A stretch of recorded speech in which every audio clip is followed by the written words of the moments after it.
Yep, can hear you guys. Can you guys hear me? Yeah, we got you coming through Yeah. now. Cool. All right, we can go ahead and get started.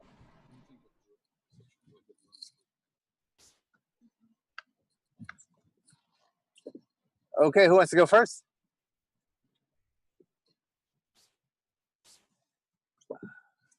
No volunteers? Well, I can go. Go ahead. All right. So this week, well, actually, for the last couple of weeks, I've been working on a problem that's related to security and sharding. So we have this issue that well, we need more security properties when it comes to verifying or ensuring that the transitions of the VM are in fact legal transitions. And I've been trying to talk to Mike about this idea, and I mean, it seems like really hard to be able to do this computationally as opposed to just having people observe it. But if we have so many people observe it, then it becomes really slow. So, but it appeared to me that there was this sort of ambient notion of continuity that we ought to be able to appeal to, and so that's what I've been looking at. Is I mean, the math is all based on the relationships between computation and topology that have been explored since Dana Scott first gave a topological interpretation of the lambda calculus. And so, sorry, I am driving through some crazy shit right now. Sorry. Okay, so but I can kind of describe it intuitively. So the issue is that we end up getting two, like at branch points in these terms, it can become quite challenging to verify computationally that, you know, the next element in a trace is in fact possible. So just to make sure that that's concrete and clear, what we want to do is a validator proposes that you know, from state P we can, after some number of steps, get to state P prime, and they present as a part of this, in fact, the steps, right? They say, you know, it's this name, this datum, and this continuation, and they give a sequence of those. And what we want is to be able to verify that you can get from P to P prime without having to run the virtual machine, right? If you have to run the virtual machine, then that's too much work in general. So we just want to be able to validate that this is in fact a possible legal sequence. And so what we want is that the continuity principle. Think about it.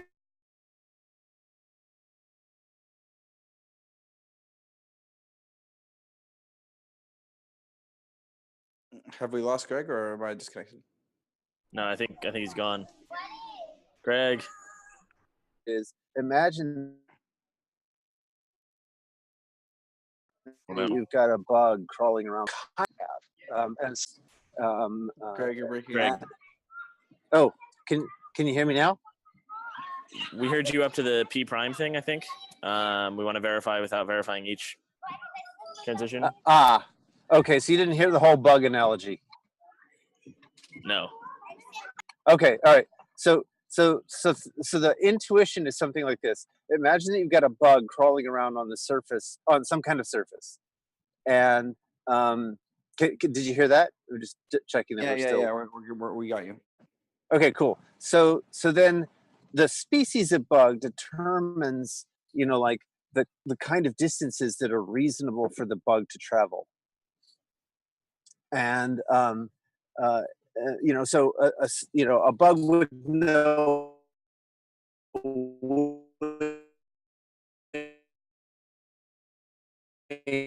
things can't. What we're looking at is the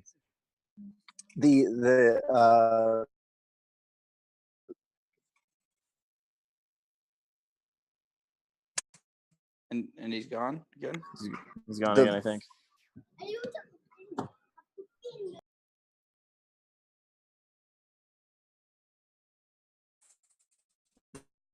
the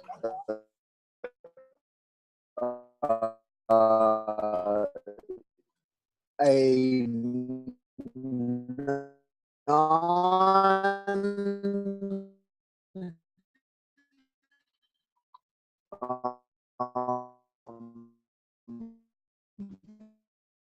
valid Greg, we can't hear you. Oh, now he's completely gone. All right. Well, Greg is trying to make sure that blocks are valid, which is comforting and great. I hope he figures out how to do that. Hey, Greg, are you back?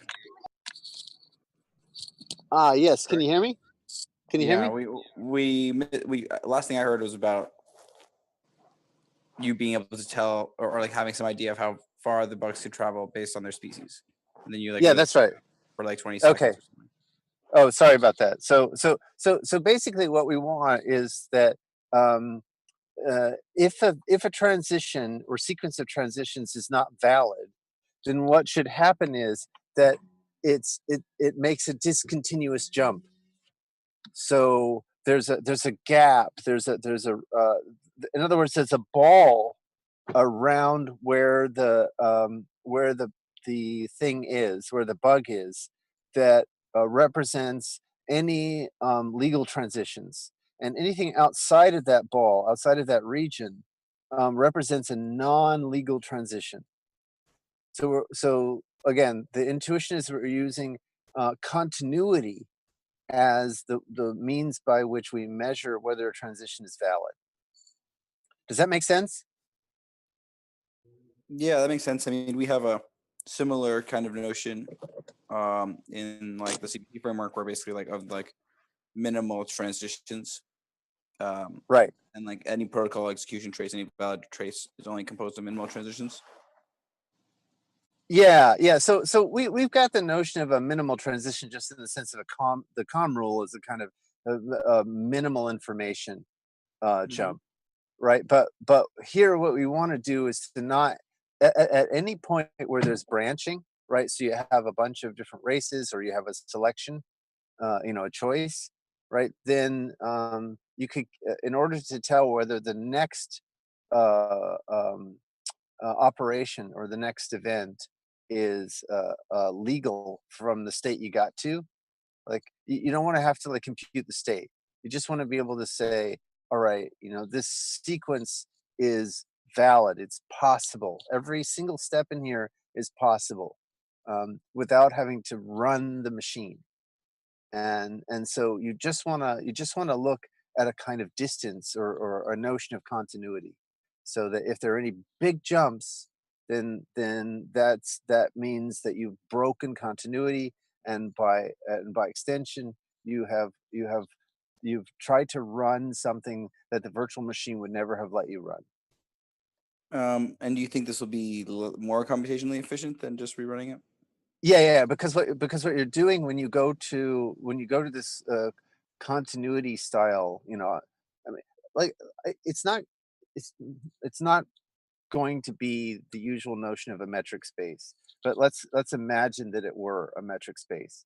Then in that case, we're smearing out a lot of computational detail and replacing it with just a notion of direction and distance. And so you don't have to keep track of all of the state. You're just looking at arithmetic on direction and distance, and literally you're just checking to see whether or not something's inside some ball, and that's much more computationally feasible, especially given the kind of So for us, I mean, I could kind of see that, but somehow like if you take a transition and there's not a valid signature to go with it, it's invalid, and so like you still have to actually check digital signature, and that's going to end up like being a lot more of the work. Yeah. So again, the signature part of it, they have to give you a sequence of signatures, and you can just check all the signatures.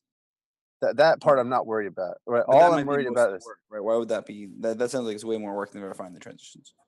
no, it's not, because I mean, basically that becomes an equality check.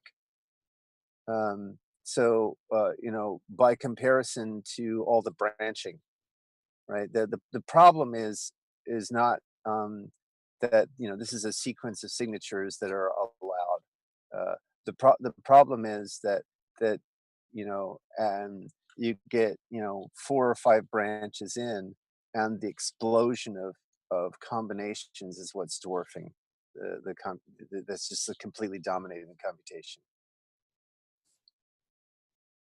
You see what I'm saying? Why would you ever need to check more than one branch? Because like at a choice point, right? You could have gone down an infinite number of branches, right? Like you've got some if that's testing some kind of uh, uh, uh, nearly continuously varying value, right? And that continuously varying value, you don't want to have to check all of those possibilities, right? It could have been, you know, 0.000001 or point zero Yeah, zero but zero I don't know zero. if you need to check all the You don't want possibilities if someone has a valid outcome to show you. well, again, you don't know that it's a valid outcome because you don't know that the Right. transition was legal. I guess if they So provide you with the transition along with the outcome.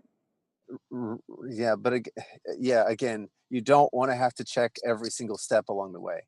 You Right. just want to be, yeah, because I mean, you could certainly do that. We know how to do that, but that's no more efficient than just running the machine locally. And so, um, you see what I'm saying? So what we want to do is to try to squeeze.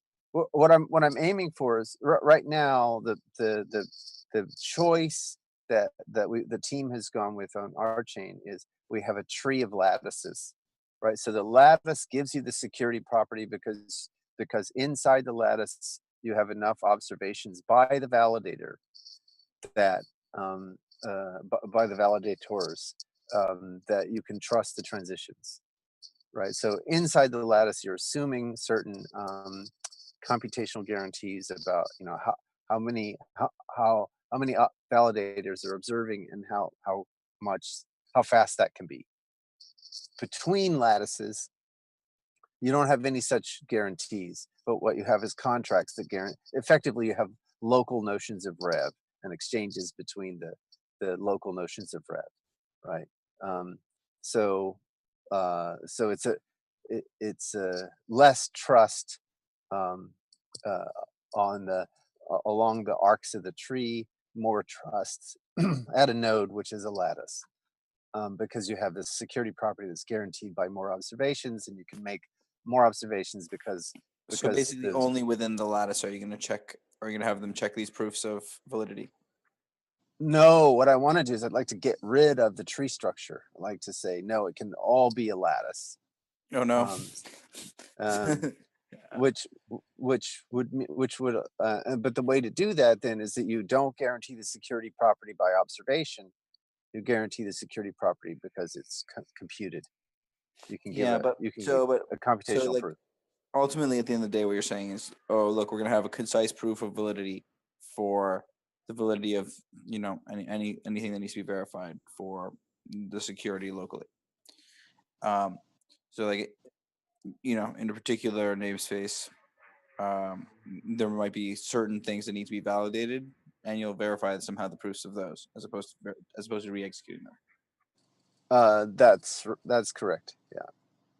Yeah. Have you considered using like concise zero knowledge proofs?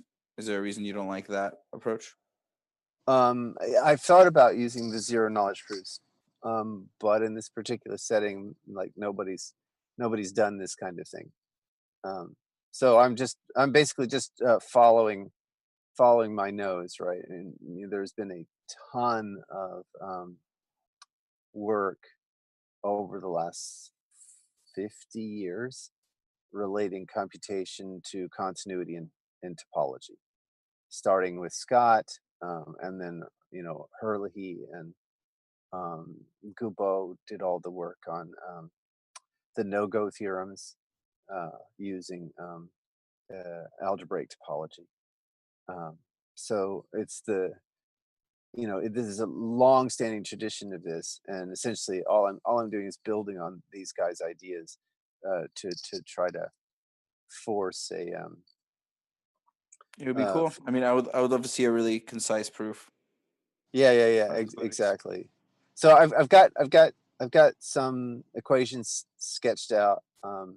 So I'll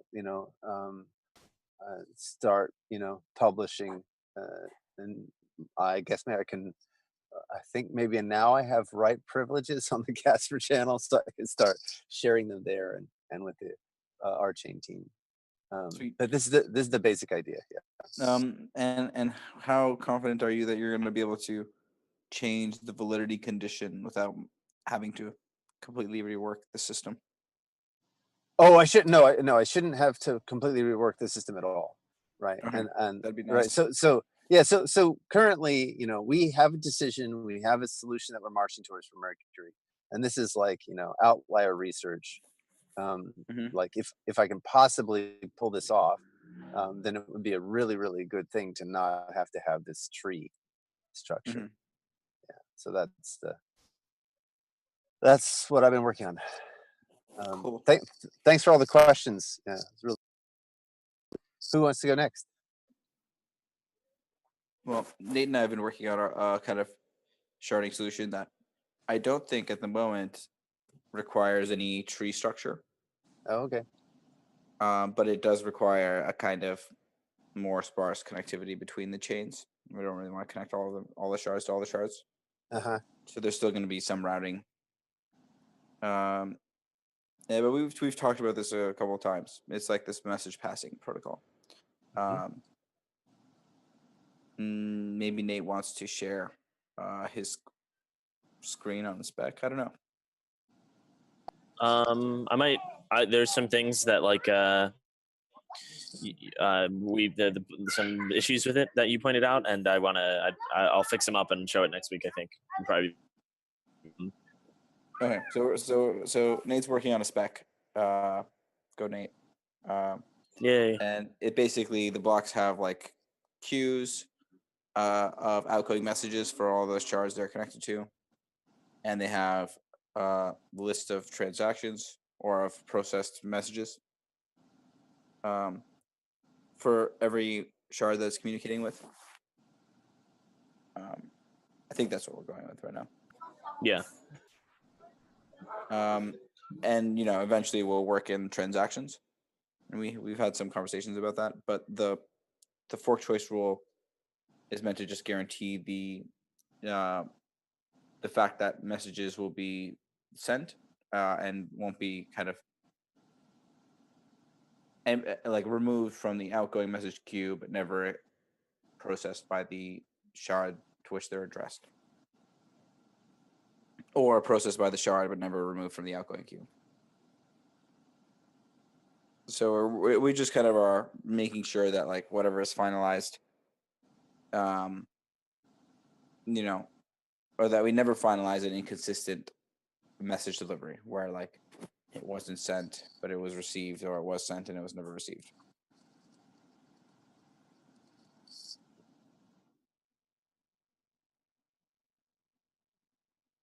So I'm a little bit confused. So the outgoing messages are from the validators, or including clients, or No, they're in the blocks. okay, I guess the blocks are from validators. The blocks are from validators, but they don't include. These are kind of internal VM messages. They're not like the messages from the clients to the network. It's like just okay. So internal to the system. Okay, all right. And what do the messages represent? We kind of normally imagine that they're cross-chain message passing for smart contracts. Oh, okay. All right. That looks But remarkably we like also, but we also think that we can pass validators around in these messages. a pass validator code. No, like move a validator from being assigned to from one shard to being assigned to another. Okay, but you're just are you when you say that, are you just referring to a validator's identity, or are you referring to the validator's code? Well, I'm referring to their their responsibility to validate and their weight in the fork choice rule. Okay. So it's more like their name and their role in the consensus protocol. Okay. All right. It's starting to look more and more and more like a row calculus thing, right? Your queues are basically just output expressions in the row calculus. Outputs on a channel basically ends up being a queue in pi-like calculi. Yeah, I think that's probably about right. Yeah. But we make sure to do a lot of the kinds of reversions. Like for example, if block that sent a message gets reverted, then like blocks on other shards that receive those messages also have to revert. Sure. Yeah. So use the causal structure to track your reversion. Yeah, that's right. Okay. Cool. To guarantee the atomicity of these calls. We also spent a lot of time talking about synchrony and liveness. Yeah. I don't know. Maybe Nate wants to give this update. Yeah, sure. I can talk about it a bit. So the two kind of questions are, how do we think about synchrony assumptions in the framework, the CBC framework? And the second question is kind of, how do we think about strategies in the framework?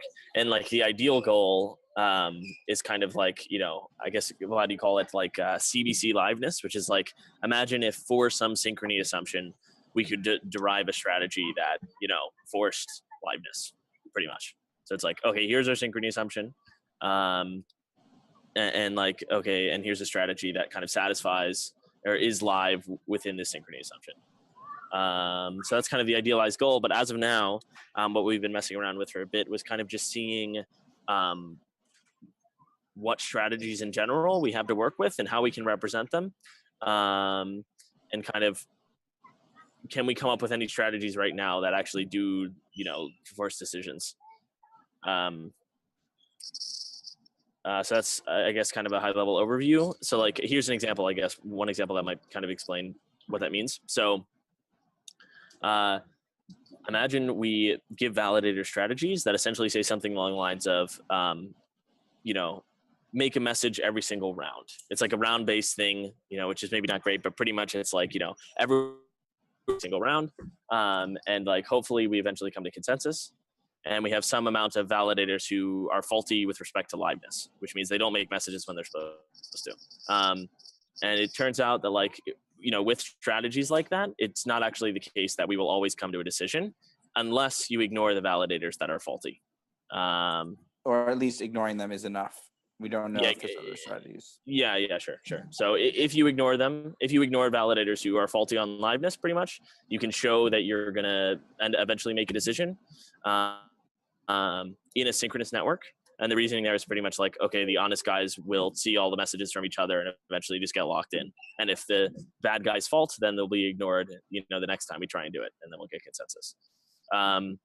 But this doesn't actually work for like partially synchronous networks, right? Because we can't just, if someone faults, we can't just ignore them forever because we don't actually know if they were a fault, if they really faulted, or we kind of just, what we thought the synchrony assumption was or should be was kind of wrong. So the question kind of still is how to define the synchrony assumptions and then how to define the strategies. Have some ideas, but nothing really definitely not finalized, but nothing super enticing that isn't like ignored people. Well, but we do So I have a question. We do have something that we should. I mean, we do have this notion of the protocol now including some notion of a timer or a sequent timeout, like Right. a bunch of timeouts, and like a kind of security assumption saying that messages from honest nodes sent at this kind of time will arrive before that time. So we do have like some legs to stand on. So I want to ask some questions about. I want to ask some questions about what liveness actually means. But sure. I mean, because there are a couple of different ways, or lots of different ways you can talk about liveness. We have a precise single definition. Okay, so for example, do you exclude live lock? Yeah. So if it could be locked, then it's not going to be live. No. Live lock is something like, think about like a Zeno's paradox version of a four-way stop. So all the cars just kind of inch forward and they inch forward and they inch forward and they Are you trying to ask about FLP impossibility? Maybe? No, permanent bivalence. No. Yeah, well, that's another example of live lock. Yeah. Okay, yeah. So permanent bivalence definitely contradicts liveness. Okay, so you're saying that they not just make progress, but they achieve an outcome. If they eventually will achieve the outcome, yeah. Okay, all right. And so and there's a clear notion of outcome. Definitely, eventually, yeah. And okay. Okay, all right. And the outcome is basically either you're safe on P or safe on not P. Well, it looks awfully close to halting hard. Well, I mean, we can prove that it's not it's not possible in asynchrony. Yeah, exactly. And with synchrony assumptions and liveness strategies, we can achieve. So your liveness strategies are going to have to force the expressiveness of your decision procedure to be below Turing complete. I think that's probably fine. I mean, I think that's probably fine. Yeah, I'm just letting you know then that the kinds of decision making logic like will live inside like whatever it is, context free grammar. Just so that the proof will work out? Just so that it's because otherwise, like imagine that your liveness strategy idea is as expressive as a notion of a Turing machine, then you will then it's going to be halting hard to determine whether it goes like down this subroutine or calls that subroutine, right? And so you won't ever get an answer. Sure. I hear you, but all the liveness strategies that we have explored so far are really, really basically just a description of when blocks are expected to be made by which validators. I understand, but I guess what I'm saying is you can transform your problem into a problem that's like, like what's the language for expressing liveness strategies, and then whatever the language that you pick for expressing liveness strategies, that has to be strictly less expressive than Turing complete. So you can just kind of, then you can sort of, if you want to be able to automatically like answer the question of whether or not the strategy is live. Right. If you want to prove once and for all that the strategy is live, then you're going to have to.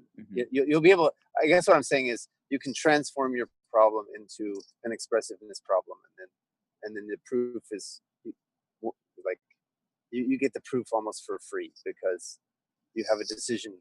The decision procedure for that problem becomes the thing that you use to prove liveness. That'd be cool. I mean, I don't know. Right now we're trying, or we have like a so for more direct approach. Oh, okay. I mean, because here's a way to transform it. There's like in Kairos' paper, the spatial behavioral observations in a logic for the pi calculus. He identifies a class of properties and processes for which the checking that property is inhabited is decidable. Cool. So then what you can do is um, you can turn your sorry, I'm just trying to turn off the heat here. It's getting really hot. Okay. You can turn your liveness property into a proper, like a spatial behavioral type, and you can turn your and then the decision procedure that this is in fact always reachable, or that you can guarantee it, is the decision procedure for the logic.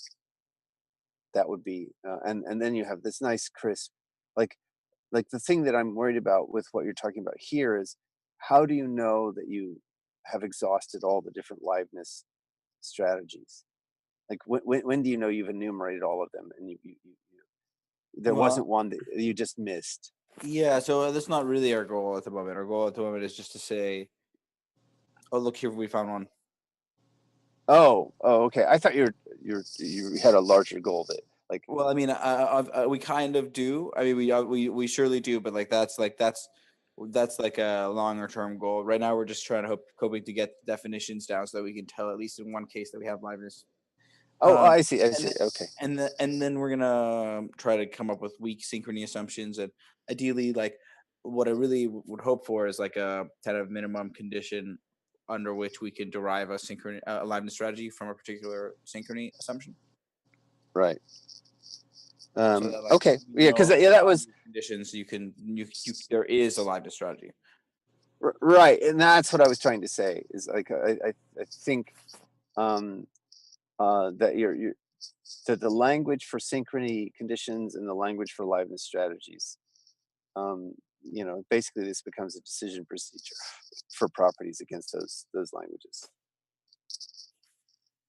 I agree with you, and so you think there might just be like a undecidable, and that would be an issue basically. Right. And but the other thing is, it becomes like we have really, really strong proof techniques for this kind of stuff. Like we know how to do this stuff. So Oh, cool. Because I'm not sure. yeah. I'm not sure. I'm not sure that I do. And I don't know. I'm not even sure what kind of language it takes to express the CBC protocol states. Right. Yeah. Well, I think the sooner we get protocol states, to have include intentional structure, like I think the message is a really good step forward. What do you mean? like your protocol states now include blocks that have message cues in them. Yes. Oh, that's for sharding. Right. But I guess I'm arguing that you probably want to eventually be able to talk about liveness for different sharding solutions. Well, I mean, that's for sure. But like, I'll settle Right. for liveness for the binary consensus first. Okay. But all I'm saying is, I think that as you get closer and closer to a description of your protocol states, which includes programmatic structure, then it's a lot closer to this language kind of problem that I was talking about. Right? Because I mean, now again, you're trying to characterize programs, because the program state is your protocol state. And this, once you have that, then the liveness proof becomes this language style proof that I was talking about before. It's an expressiveness proof. Interesting. Yeah. Anyway, just a thought. Yeah, I mean, it's super cool.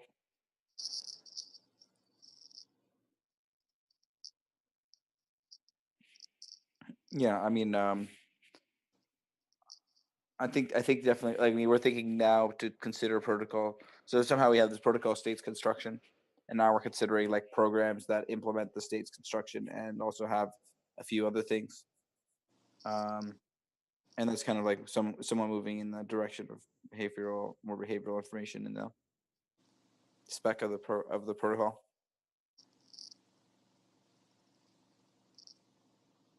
Cool.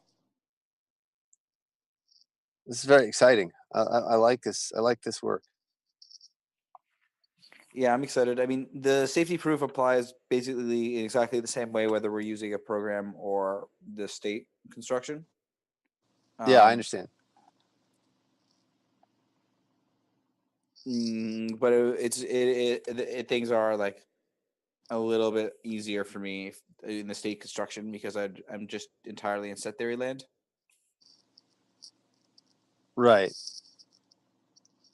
And so I find that quite easy. Whereas like thinking about programs, it usually feels less well founded to me because like I have like Right. less of a solid foundation there. Right. Understood. Of course, set theory itself is really It's what built on a foundation of sand. no, it's just, full of dragons. Okay. Yeah. I don't feel like I need to grapple with too many though. Okay. Yeah, my set theory does me good, especially when I when I use like types as formulas. I could pretty much live in set land. Okay. All right. But interpreting things as like all the set of all instances of a data structure that satisfy some property. Yeah.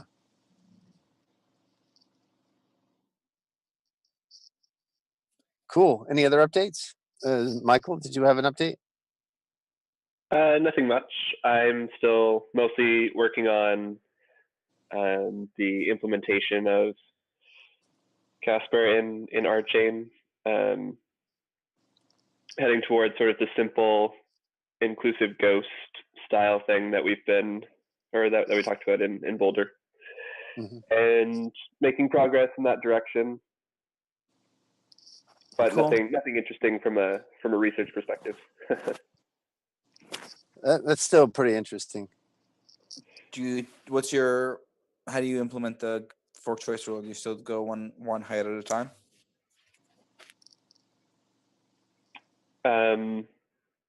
What do you mean by like starting at like the Genesis block or some last finalized block and just greedy heavy subtree like one block at a time? Yeah. Right now it's very simplistic. Everything needs to always go all the way back to Genesis. We'll think about putting in more optimizations around last finalized block and maybe putting in skip block pointers like we talked about briefly in Boulder as well, to make it faster. But right now we just want something that is correct. And then we'll work on making it fast. Okay, cool. Sweet.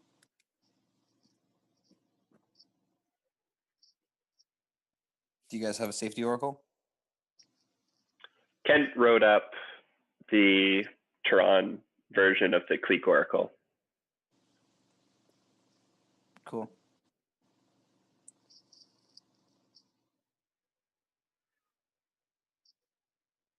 But we'll probably revisit safety and stuff. Kent's on vacation right now. I'll get him to revisit that when he gets back. Lucky guy.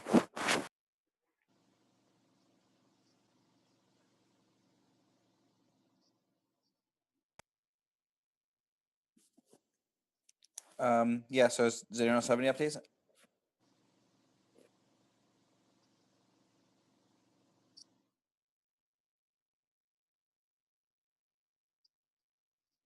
I'm all good. I've been putting a little bit more work into my definitions, theorems, and lemmas kind of doc. Should have something pretty presentable to share pretty soon.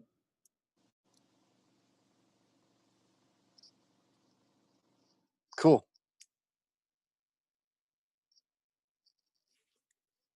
So, are we gonna call it short? I think we're good. I don't think we need. I mean, I'm all good now. Sweet. Yeah. Yeah, I'm I can happy. turn my camera. I can turn my camera on, and you can see the location where I am. By the way, guys, are we meeting next week? Meta asked that question in the Yeah. Casper group because next week is, I guess, a holiday in the U.S. Oh, what's the holiday?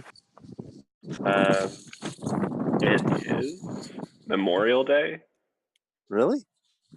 apparently. Is that next week? I don't know. Yeah. Oh, okay. Yeah, it's coming Looks fast. good. So you can see we're doing some shots of the ice queen coming out of the water. You have to get into the water, Greg. What's Come the on. ice cream? So the ice. So the this is for the song in our album called Reykjavik. The first line in Reykjavik, the lullabies rise like steam from where the fire meets the ice. Well, we have this whole video.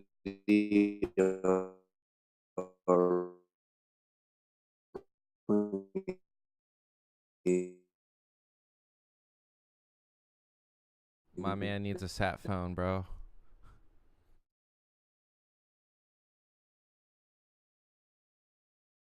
In a fire.